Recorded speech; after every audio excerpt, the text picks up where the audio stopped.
A Facebook account is a repository of personal information.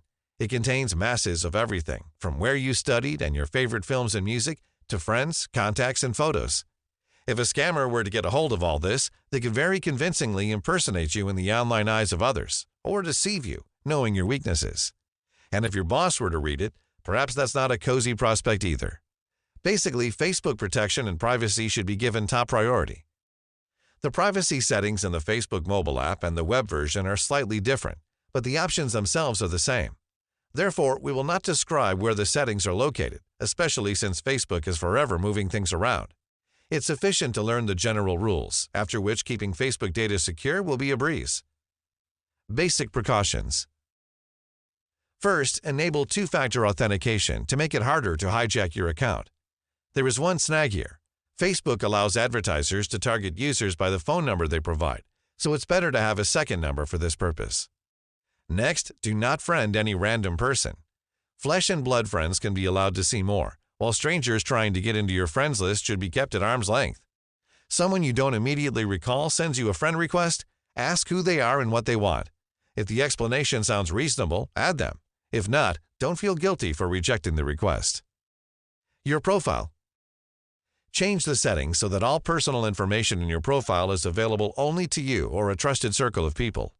Sure, that way you won't get drowned in congratulations from strangers on your birthday, but privacy demands sacrifice. Meanwhile, if one of your online friends needs to contact you by phone, they can ask for your number in a private message. Your posts. To hide future posts from prying eyes, configure who exactly is allowed to see them. Facebook offers various options, from everyone to only me. The latter option is not as pointless as it might seem at first glance. The fact is that Facebook allows you to set a default visibility for all posts and for each individually. But if you forget to configure a specific post, it's better if a close friend doesn't see it than a potential scammer does, right?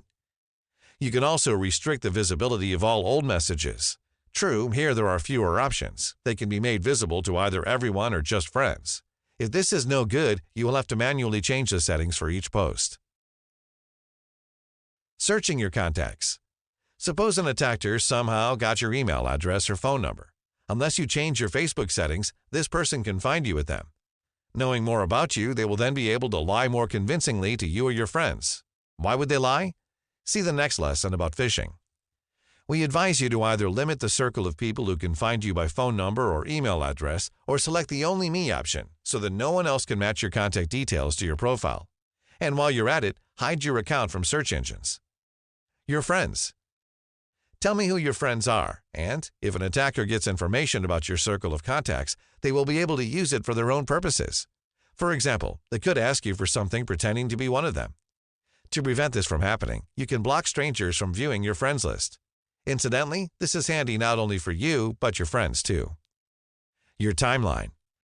Enable the option to control what others post on your timeline. Then posts will not appear without your approval or be seen by people you'd rather they weren't, from your grandmother to burglars. Photos with you tagged. Photo tagging is part of the Facebook experience, but there are probably some photos you would prefer not to be tagged in. Maybe it's literally a bad hair day, or you're doing something a tad embarrassing. If so, you can configure it so that photos with you tagged appeared on your timeline only with your approval. You will receive a notification about the tag, but whether the photo gets posted on your page is up to you. It is possible to remove the tag from each individual photo, but to delete the shot itself, you need to contact the guy who posted it. What's more, Facebook itself can identify you in photos. For example, to notify you that someone posted an untagged photo of you. If you feel this feature threatens your privacy, disable it. Location data. On a mobile device, Facebook will ask permission to access your location data. If you agree, your movements will be tracked and recorded in a special log. Plus, the web version of the social network regularly nudges you to reveal where you are. Sounds dodgy? Then block the mobile app's access to location data and don't geotag unless absolutely necessary.